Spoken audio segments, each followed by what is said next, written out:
I'm Belinda, and I'll tell you about the preparations for people on the block as well as the power to reject comp result spoilers. Mickey, Ava, and Kelly, as well as if Vince will need to nominate a fourth person this week. Please select subscribe. Let's begin. Stay to the very end.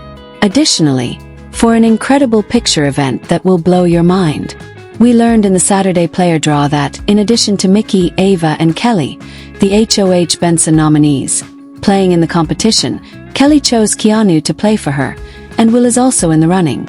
Additionally, Morgan will host the competition.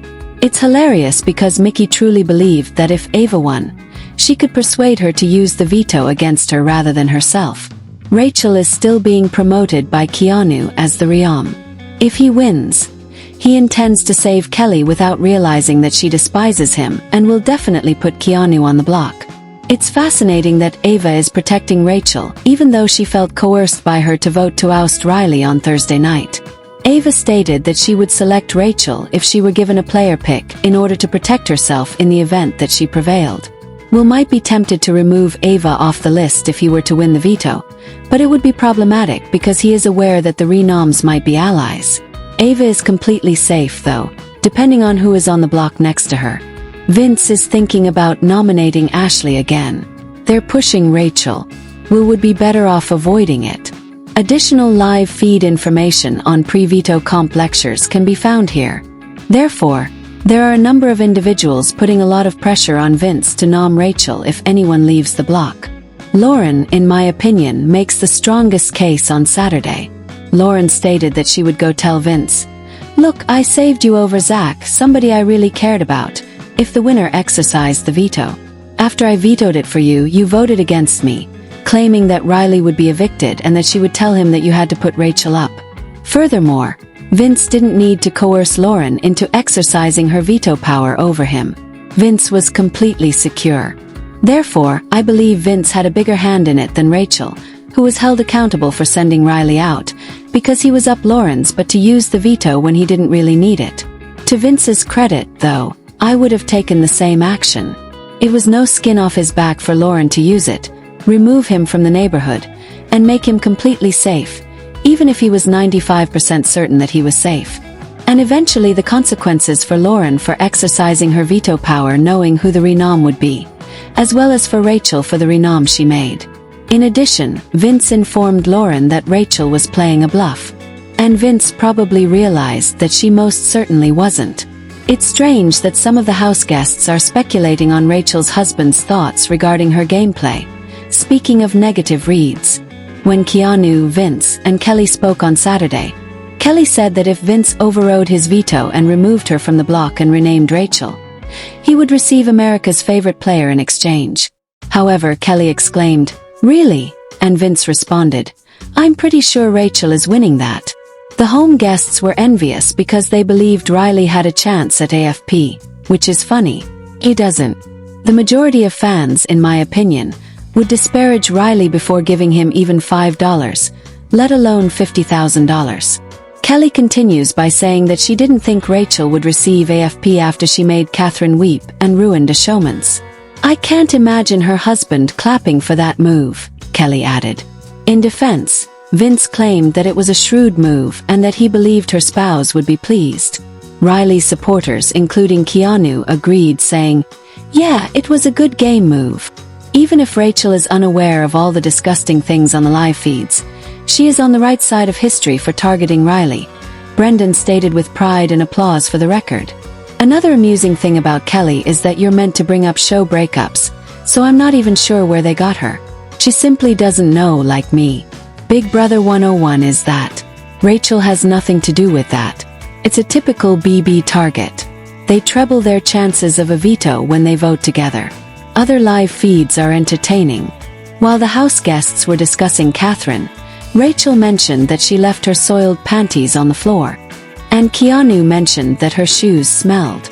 After visiting the restroom, Mickey apparently stated that she doesn't wash her hands. Will's question, "Does Katherine cook?" was the catalyst for this whole situation. That then led to a conversation about perhaps not wanting her to do to the hand washing and other issues. Furthermore, if Vince were to win the veto, I don't see him utilizing it. If Kelly believed Vince would put that medal around her neck, she must be living in Dulu world because I don't see it. Additionally, Kelly was lying to Vince when they were conversing. He claimed that although Keanu was attempting to dissuade him, he would probably cheat on Rachel. Keanu was attempting to persuade Vince to do it. Before they went down for the competition, the Saturday feeds were also humorous. Keanu was referring to Mickey as a dictator, which is a fantastic thing to say because I've seen amusing comments about her being the dictator on the X hashtag. Will informed Ashley that he was certain Keanu wouldn't win the veto power and that he didn't really want to win it. Under no circumstances am I winning this thing, Will said to Ashley, referring to point of view. Morgan then advised Will to try to win it in order to prevent it from falling into the wrong hands, but he should hold off on using it until he is unable to choose between Ava and Mickey, which means he is truly unable to play it. Apparently, Will took that into consideration and said, I didn't think about that. But until it's just him and Keanu, he's going to have to work hard for it. In order to persuade Vince that Rachel won't nominate him when she is HOH again in week 8, Morgan and Ashley have been working very hard. Rachel informed Vince that while she would like Kelly to leave, she would vote in accordance with the wishes of the Judges Alliance. It appears like no one wants Ava to leave. HOH Vince and the judges also want noms to say the same thing. Here it is then. Mickey had the enchanted power of veto when feeds returned to normal at about 2 in the morning Eastern Time. That implies that she is secure. Without a doubt, she is playing it on herself. Our nom will be forced by her. This implies that Vince might use Ashley as a pawn. However, the judges on the other side of the house would prefer to see Katherine on the block. That's challenging because, well, that's the other half of the show. However, that might not be a negative omen because Katherine is so upset about Rylie leaving and the people who voted against him. Ava and Ashley would be the two pawns next to Kelly, who may be the target if he were to put Ashley up. If one of them wins BB Blockbuster, one of the pawns might go home because Kelly has a strong record in that competition. Therefore, I believe that Vince will face increased pressure on Sunday to place Rachel on the block and to think about Katherine from the opposite side of the house. If Keanu ended up on the block after putting so much effort into getting Rachel, I think it would be hilarious. The problem is that, despite her desire to trust Keanu, she has learned of his actions. She had been giving him a lot of side-eye. And we'll give you an update on the renom buzz tomorrow. Here's that picture for now though. Actually, I wanted to show you a few pictures of Vince. I admit that I enjoy men with beards, but I find it difficult to pull off a mustache on its own, especially if Vince has a 1970s porn stockpile. Both the stash and him are seen here. And without the lip caterpillar, he is quite attractive. He is so attractive without it, so why in the world did he develop that monstrosity? Make sense of it. I appreciate your devotion as a listener.